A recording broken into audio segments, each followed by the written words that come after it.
નમસ્કાર દર્શક મિત્રો, પહેલગામની આતંકવાદી ઘટનામાં કમનસીબે ગુજરાતમાં ભાવનગરના પિતા પુત્ર એમના નામ છે યતીશભાઈ પરમાર અને તેમના પુત્ર સ્મિત પરમાર, આ બેના પણ દુઃખદ અવસાન થયા હોવાનું હવે વિધિવત સત્તાવાર રીતે કન્ફર્મ થયું છે.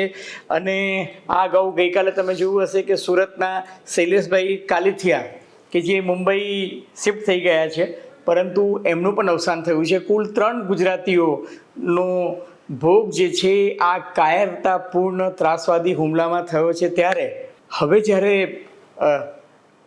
ડેડ બોડીની આઈડેન્ટિફિકેશન થઈ રહી છે અને ત્યારે ખબર પડી છે કે કોલકાતામાં વસતા મૂળ કોલકાતાના બંગાળી પરંતુ અમેરિકામાં ટેકનોલોજીના એક એક્સપર્ટ તરીકે ત્યાં સ્થાપિત થયેલા એક સિનિયર એનઆરઆઈ જે છે એનું પણ મૃત્યુ થયું છે.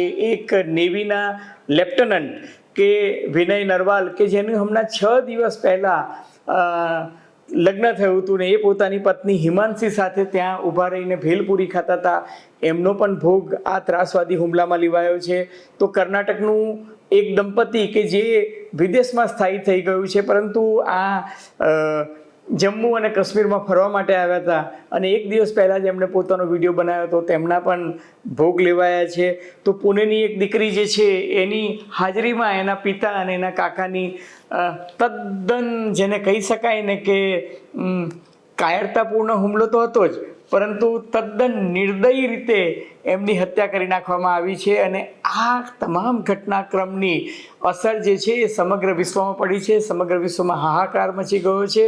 દુનિયાભરના નેતાઓ પાકિસ્તાની ત્રાસવાદીઓ અને તેમના આકાઓ પર ફિટકાર વરસાવી રહ્યા છે. અમેરિકાના રાષ્ટ્રપ્રમુખ ડોનાલ્ડ ટ્રમ્પથી માંડીને રશિયાના વ્લાદિમીર પુતિન સહિત સૌએ આ ત્રાસવાદી હુમલાને વખોડી કાઢ્યો છે અને ભારતની સાથે રહેવાનો એક કોલ આપ્યો છે. ત્યારે પાકિસ્તાન પણ મગરના આંસુ સારતું હોય તેમ નિર્દોષોની હત્યાને એ લોકો પણ સહાનુભૂતિ વ્યક્ત કરી રહ્યું છે. અને મગરના આંસુ હું ન કહું તો શું, પરંતુ હવે ભારતીય ગુપ્તચર એજન્સીઓએ આ પહેલગામનું પગેરું જે છે એ પકડી પાડ્યું છે અને એમને આઈડેન્ટિફાઈ કર્યા છે કે પહેલગામમાં જે આતંકવાદી હુમલો થયો એના આકા કોણ હતા. તો શું ભારત એનો જડબાતોડ જવાબ આપશે? શું ભારત સર્જિકલ સ્ટ્રાઇક કરશે કે પછી પાકિસ્તાનના જે વિસ્તારમાંથી આ આતંકવાદીઓ આવ્યા છે ત્યાં કોઈક નાનું મોટું છમકલું થાય કે ત્યાં હુમલો થાય? કારણ કે અત્યારે જે અહેવાલ મળી રહ્યા છે અને ગુપ્તચર સંસ્થાઓ અને બીજી બધી એજન્સીએ જે સ્કેચ જારી કર્યા છે એમાં 6 આતંકવાદીઓ આવ્યા હોવાનું કહેવાય છે અને 6માંથી 5ની ઓળખ તો લગભગ થઈ ગઈ છે, કારણ કે એમના ફોટા એમના સ્કેચીસ જારી થઈ ગયા છે. એવું પણ સ્પષ્ટપણે ખબર પડી ગઈ છે કે આ લશ્કરે તોયબા કે જે પાકિસ્તાનમાં જેનો બેઝ છે અને પાકિસ્તાનમાંથી ભારતમાં ત્રાસવાદની ને આતંકવાદની નિકાસ કરી રહી છે, એ સંસ્થાની એક ભગીની સંસ્થા જેના વિશે મેં ગઈકાલે પણ મારા વિડીયોમાં ઉલ્લેખ કર્યો હતો, ધ રેઝિસ્ટન્સ ફોર્સ એટલે TRF. એ TRF ગ્રુપનું એક સ્ક્વોડ છે જેને ફાલ્કન સ્ક્વોડ કહેવાય છે અને એનું કામ જ છે કે હિટ કરો અને પછી ત્યાંથી ભાગી જાઓ, એટલે એને હિટ એન્ડ રન ગ્રુપ તરીકે નામ આપ્યું છે. અને એ ત્રાસવાદી જૂથ જે છે એના તાર જે છે એ આ ઘટનાક્રમ સાથે સંકળાયેલા છે. અને તજજ્ઞો કહે છે કે 5 મુખ્ય કારણો છે જે કારણસર અત્યારે પાકિસ્તાની પ્રેરિત આ આતંકવાદી હુમલો થયો છે. અને એની જો તમને પહેલી હિન્ટ આપું તો ગત 16મી એપ્રિલે પાકિસ્તાની લશ્કરી વડા એ ભારત વિરુદ્ધ વિશ્વમન કર્યું હતું અને ભારત વિરુદ્ધ ઉચ્ચાર કરતાં કહ્યું હતું કે જમ્મુ અને કાશ્મીર એ તો પાકિસ્તાન માટે ગળાની ધોરી નસ સમાન છે ને એ અમે કદી હાથમાંથી જવા નહીં દઈએ. એનો અર્થ એ કે જમ્મુ કાશ્મીરમાં હિંસા ભડકાવવા માટે એમનો એ સ્પષ્ટ સંકેત હતો. તો મિત્રો, આ તમામ મુદ્દાની ચર્ચા આજે આપણે કરીશું ફોકલ પોઈન્ટ બાય અજય ઉમટમાં. પરંતુ એ પહેલાં મારી આપ સૌને નમ્ર વિનંતી છે કે જો તમને ફોકલ પોઈન્ટ અજય ઉમટનો આ એપિસોડ ગમે તો મહેરબાની કરીને લાઇક કરજો, શેર કરજો, સબસ્ક્રાઈબ કરજો. અને હા, તમને નોટિફિકેશન વિનામૂલ્યે સમયસર મળતા રહે એના માટે બેલ આઇકોનનું બટન દબાવવાનું ભૂલતા નહીં. તો ધન્યવાદ.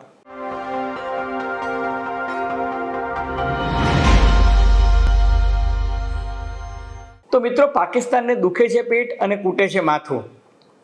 મેં કહ્યું તેમ પાકિસ્તાની લશ્કરી વડા જનરલ અસીમ મુનીરે 16મી એપ્રિલે પોતાના પ્રવચનમાં સ્પષ્ટપણે એ સંકેત આપ્યો હતો કે પાકિસ્તાન માટે ભારતનું જમ્મુ અને કાશ્મીર જે છે એ ગળાની ધોરી નસ સમાન છે અને એનો કંટ્રોલ જે છે એ પાકિસ્તાન પાસે જ હોવો જોઈએ.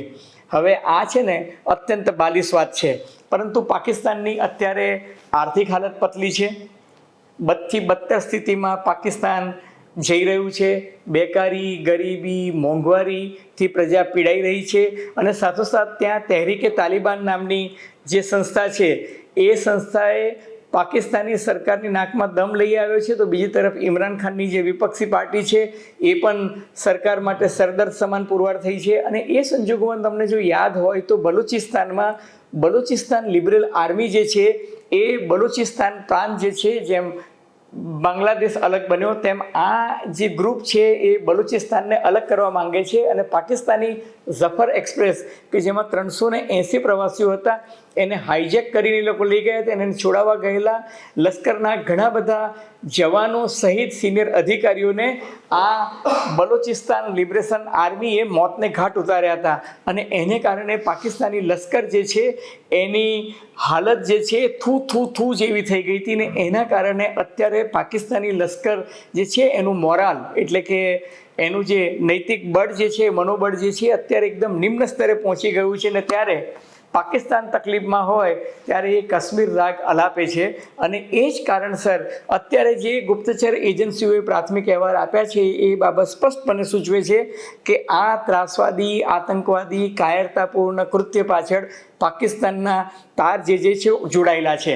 હવે જે વિગતો મળી છે, ચસમદીદ ગવાહોએ ત્યાં આગળ જે વિગતો આપી છે એ કહે છે કે આ આતંકવાદીઓ હતા એ પખ્તૂન ભાષા બોલતા હતા. હવે પખ્તૂન ભાષા જે છે એ ખૈબર ઘાટના જે આતંકવાદીઓ છે, જે લશ્કરે તોયબા જેમને ટ્રેનિંગ આપે છે એ લોકો સાથે સંકળાયેલા છે, જે અફઘાનિસ્તાનની સરહદે આવેલું એક આખો વિસ્તાર છે. અને જે નામો આઈડેન્ટિફાય થયા છે, કોલ ડિટેલ્સ અને સેટેલાઇટ ફોન જે આંતરવામાં આવ્યા છે, એનાથી ખબર પડી છે કે આ આતંકવાદી ઘટનાને અંજામ આપવા માટે જમ્મુ અને કાશ્મીરમાં પાકિસ્તાનના જે સ્લીપર સેલ હતા એ તો જવાબદાર હતા જ, પણ જે 6 મુખ્ય માણસો હતા, આતંકવાદીઓ હતા, હું એમને માણસ પણ નથી કહેતો, 6 મુખ્ય આતંકવાદીઓ હતા જેમણે આ હુમલો કર્યો હતો. એમાં આસિફ ફૌજી, અબુ તાલ્હા, આદિલ અહેમદ, આસિફ શેખ અને સુલેમાન શાહ. હવે 6થા ત્રાસવાદીની ઓળખાણ તો નથી થઈ, પરંતુ એ જમ્મુ કાશ્મીરમાં સ્લીપર સેલની વ્યક્તિ પણ હોવી જોઈએ એવું કહેવાય રહ્યું છે. હવે આ બધાના તાર જે છે એ રાવલકોટ સાથે જોડાયેલા છે. અને રાવલકોટમાં એમનો હેન્ડલર જે હતો એ સૈફ ઉલ્લાહ કસૂરી નામની વ્યક્તિ જે છે, જે લશ્કર એ તોયબાનો એક જમાનાનો લેફ્ટનન્ટ હતો. એનો અર્થ સાફ છે કે લશ્કર એ તોયબાની જ એક આ ભગીની સંસ્થા છે જેનું કામ હિટ એન્ડ રનનું છે. એ લોકો હુમલા કરીને ભાગી જાય છે અને એ લોકો પોતાને the resistance group, the resistance force TRF અને એનું આ ફાલ્કન સ્ક્વોડ જે છે એમાંથી એ ફાલ્કન સ્ક્વોડ તરીકે ઓળખાય છે. હવે 6માંથી 4 આતંકવાદીઓ હતા ને એ ફાયરિંગ કરતા હતા અને બાકીના 2 હતા એ વિડીયો ઉતારતા હતા. ઘટના સ્થળેથી ડ્રાયફ્રૂટ મળી આવ્યા છે, સેટેલાઇટ ફોન્સના નિશાન મળી આવ્યા છે, મિલિટરી વેપન્સ મળ્યા છે. અને જે સેટેલાઇટ ફોન્સ તો આઈડેન્ટિફાઈ થયા છે, પરંતુ આ તમામ આતંકવાદીઓએ બોડી કેમ્સ એટલે કે બોડી પર કેમેરા પહેરેલા હતા. એમના જે વેપન્સ હતા એ અમેરિકી વેપન્સ M4 કાર્બાઇન એમની પાસે હતી, એમની પાસે AK-47 હતી. અને એ જે ઘાટી પહાડી જે છે ત્યાંથી લગભગ ફોરેન્સિક ઇન્વેસ્ટિગેશનમાં 50થી 60 ફૂટેલા કારતૂસો જે છે ત્યાંથી મળી આવ્યા છે. અને એવું લાગે છે કે આ લોકોએ પહેલગામમાં હુમલો કરતા પહેલાં ત્યાં રહીકી કરી હશે, કારણ કે આ એક એવો વિસ્તાર હતો, આખા જમ્મુ અને કાશ્મીર વિસ્તારમાં હજારોની સંખ્યામાં લશ્કર, અર્ધલશ્કરી, CRPF, BSFના જવાનો તૈનાત છે. પરંતુ આ એક એવો એરિયા હતો કે જ્યાં પ્રવાસીઓની સંખ્યા બહુ જ હતી અને ત્યાં લશ્કર કે CRPF કે પોલીસની ચોકી પણ નહોતી. અને કોઈને એવી કલ્પના પણ નહોતી કે પહાડમાં આટલા દુર્ગમ વિસ્તારમાં ત્યાં આગળ ત્રાસવાદીઓ આવી અને આ પ્રકારનો હુમલો કરશે. હવે તમે પાકિસ્તાન પ્રેરિત આતંકવાદીઓનો જો તમે ઇતિહાસ જુઓ અને જમ્મુ અને કાશ્મીરમાં 2019માં 370મી કલમ રદ કરી ત્યારબાદ તમે જુઓ કે છેલ્લા કેટલાક વખતથી આતંકવાદીઓ ત્યાં આગળ નાના મોટા છમકલાઓ કરતા હતા, પરંતુ વડાપ્રધાન તરીકે નરેન્દ્ર મોદીએ 9મી જૂન 2024ના રોજ શપથ લીધી. એ દિવસે એક મોટી આતંકવાદી ઘટનાને એમણે અંજામ આપ્યો હતો અને એક બસ પર હુમલો કર્યો હતો અને એમાં 10 પ્રવાસીઓ જે છે એ બસની અંદર એમના હુમલાની અંદર ગોળીબારમાં મૃત્યુ પામ્યા હતા અને લગભગ 33 જેટલા પ્રવાસીઓ જે છે એ બચી ગયા હતા. અલબત્ત ડ્રાઈવરની સમય સૂચકતાથી મોટી જાનહાનિ થતી અટકી હતી. ત્યારબાદ જો તમને યાદ હોય તો ઓક્ટોબર 2024માં એક ડૉક્ટર સહિત સાઇટ પર કામ કરતા 6 જેટલા શ્રમિકો જે છે એમની પણ હત્યા કરવામાં આવી હતી. હવે તમે જુઓ કે ટાઈમિંગ આજથી બરાબર 25 વર્ષ પહેલાં 20મી માર્ચ 2000ની જો હું વાત કરું તો બિલ ક્લિન્ટન અમેરિકી રાષ્ટ્રપ્રમુખ હતા અને એ ભારતના પ્રવાસે આવ્યા હતા. ત્યારે અનંતનાગમાં છત્તીસપુરા વિસ્તારમાં બસમાંથી ઉતારીને લગભગ 40થી 42 જેટલા શીખ ભાઈઓ જે છે એમને ગોળીએ ઠાર દીધા હતા અને એક મેસેજ હતો અમેરિકાને કે અમે જમ્મુ અને કાશ્મીરમાં શાંતિ સ્થાપવા નહીં દઈએ. ત્યારબાદ નિકટના ભૂતકાળની વાત કરું તો 14મી ફેબ્રુઆરી વેલેન્ટાઇન ડે 2019ના રોજ પુલવામામાં જે ઘટના થઈ હતી એમાં CRPFના 40 જવાનો તો ઘટના સ્થળે જ મૃત્યુ પામ્યા હતા અને બીજા 9 એટલે લગભગ 49 જેટલા લોકો જે છે એ વખતે મૃત્યુ પામ્યા હતા. 2000ની સાલથી જો હું વાત કરું તો આ તમામ વખતે એ લોકોનું ટાર્ગેટ જે છે અમરનાથ યાત્રા રહેતું હતું. દાખલા તરીકે ઓગસ્ટ 2000માં જે હુમલો થયો હતો એમાં 24 અમરનાથ યાત્રીઓ સહિત કુલ 32 લોકો જે છે એ નુનવાન બેઝ કેમ્પ જે છે એની પર થયેલા હુમલામાં મૃત્યુ પામ્યા હતા. જુલાઈ 2001માં શેષનાગનો જે બેઝ કેમ્પ હતો ત્યાં અમરનાથ યાત્રીઓ પર જીવલેણ હુમલો થયો હતો અને એમાં 13 અમરનાથ યાત્રીઓ જે છે એ મૃત્યુ પામ્યા હતા. 1 ઓક્ટોબર 2001ની વાત કરું તો જમ્મુ અને કાશ્મીરની વિધાનસભા છે એના પર ફિદાઈન હુમલો થયો હતો અને 36 લોકો જે છે એ ત્યાં મૃત્યુ પામ્યા હતા. 2002માં ફરી એકવાર તમને કહું તો ચંદનવાડી બેઝ કેમ્પ જે છે એના પર અમરનાથ યાત્રીઓ પર હુમલો કર્યો હતો. 11 જેટલા અમરનાથ યાત્રીઓ જે છે એ મૃત્યુ પામ્યા હતા.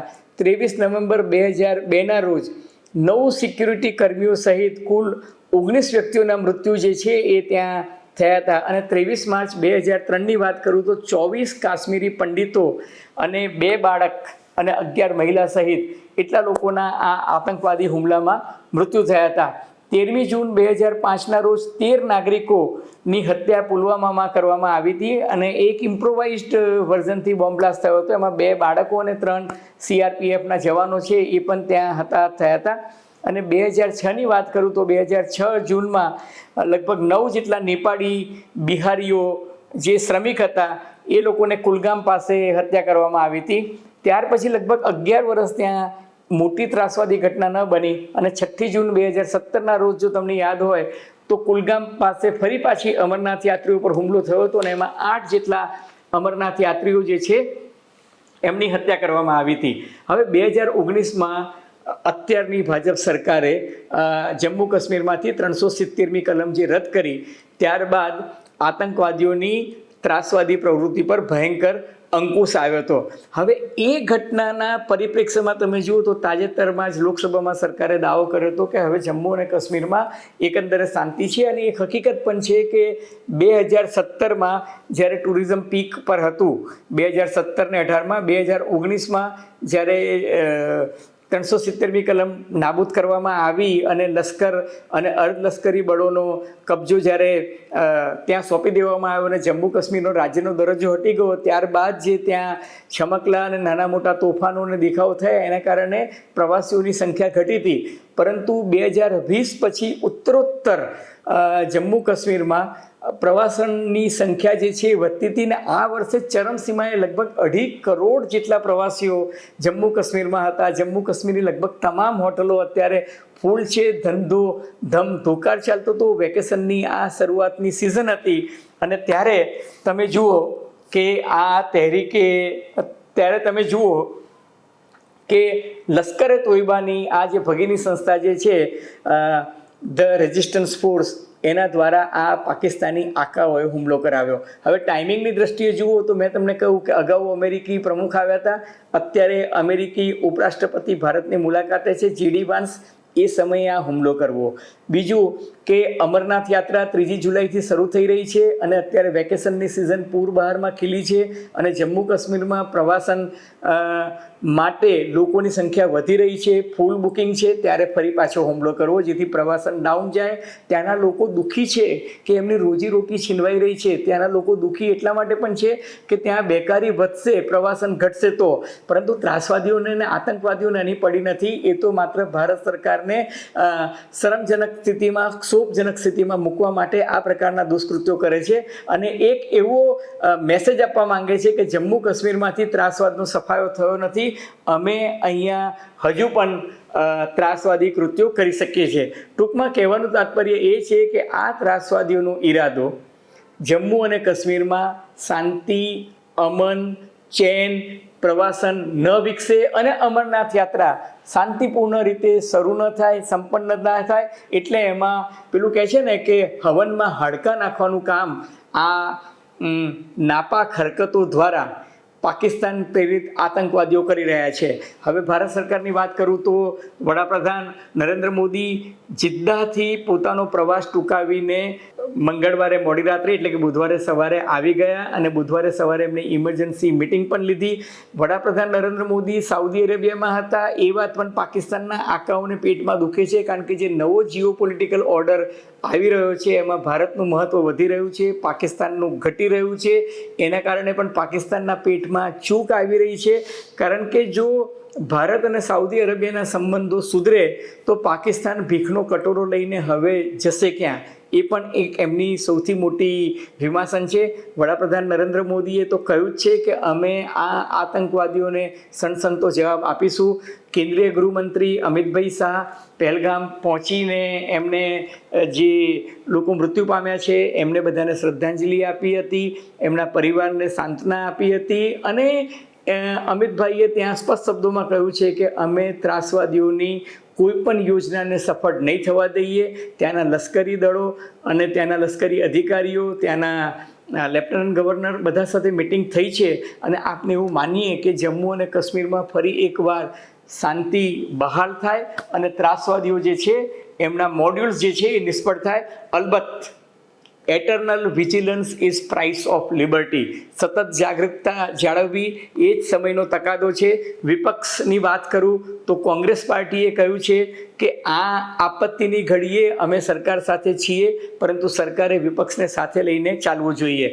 તો શિવસેનાના સંજય રાઉતે કેન્દ્રીય ગૃહ વિભાગ સામે ઠીકરું ફોડતા કહ્યું છે કે આ ઇન્ટેલિજન્સ ફેલ્યોર છે, ગુપ્તચર વિભાગની નિષ્ફળતા છે. અલબત્ત રાજકીય આક્ષેપો તો થતા રહેશે, પરંતુ આ આપત્તિનો સમય છે અને સમગ્ર રાષ્ટ્રમાં તમામ નાગરિકોએ એક થઈને પાકિસ્તાની પ્રેરિત આ ત્રાસવાદીઓની યોજના કોઈ પણ જગ્યાએ સફળ ન થાય અને કોઈ પણ જગ્યાએ સ્લીપર સેલ એક્ટિવ ના થાય એના માટે સૌએ જાગૃત રહેવાની જરૂરિયાત છે. એ જ સમયનો તકાદો છે. ધન્યવાદ મિત્રો.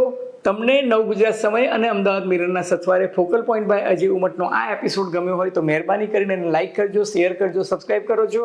અને આપ શું માનો છો, આતંકવાદીઓનો સફાયો કરવા માટે શું કરવું જોઈએ? આપની ટીકા ટિપ્પણી અને અવલોકનો અમને ગમશે. ધન્યવાદ. ખૂબ ખૂબ આભાર.